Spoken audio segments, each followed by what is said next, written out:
Inanunsyo ng Department of Education na hindi na ipatutupad ngayong school year ang panukalang 3-day school week. May ulat on the spot si Cara David. Cara? Yes, Rafi, tama ka dyan. Katatapos lamang ng press conference na isinagawa ng Department of Education dito sa Pasig City. At sinabi nga nila na itong proposed 3-day school week, hindi po yan ipapatupad sa darating na pasukan, at least for this school year. It remains an option, pero hindi ito ipapatupad this school year kasi kailangan pa raw itong pag-aralan ng mga eksperto kung ano magiging epekto nito. Hindi lamang sa mga guro, kundi pati na rin lalong-lalo na doon sa mga estudyante.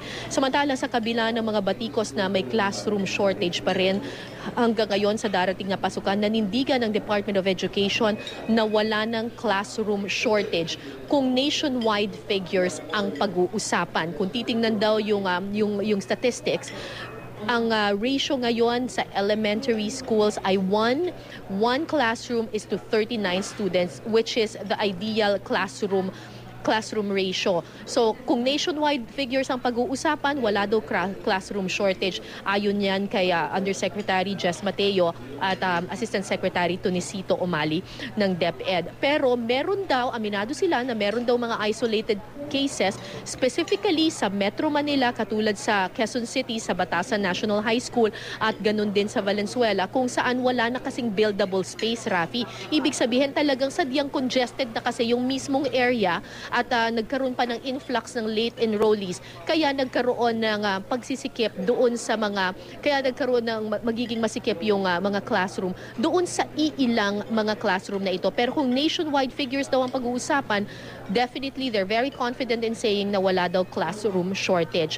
Ngayon, itong mga lugar na meron pong yung isolated cases nga na meron pa rin congestion, ang gagawin nila ay magpapatupad sila ng iba't ibang mga schemes, katulad na lang nitong school busing system, kung saan halimbawa sa Valenzuela, kung saan may influx of almost 139 students to be exact, ay ang gagawin nila, pipick upin ito doon sa eskwelahan, isasakay sila ng school bus at ililipat sa ibang eskwelahan kung saan mas maluwag yung espasyo ng mga classroom doon. Samantala, humingi rin tayo ng update kanina tungkol doon sa Yolanda-stricken areas sa ating bansa, at ang pagtitiyak sa atin ng Department of Education ay magtutuloy-tuloy ang all systems go na sila pagdating sa klase dito sa Yolanda-stricken areas. Aminado sila na may 20,000 schools na naapektuhan nitong bagyong Yolanda, pero sabi nila may mga makeshift classrooms na silang ginawa at na-rehabilitate na rin nila ang ilan sa mga eskwelahang ito.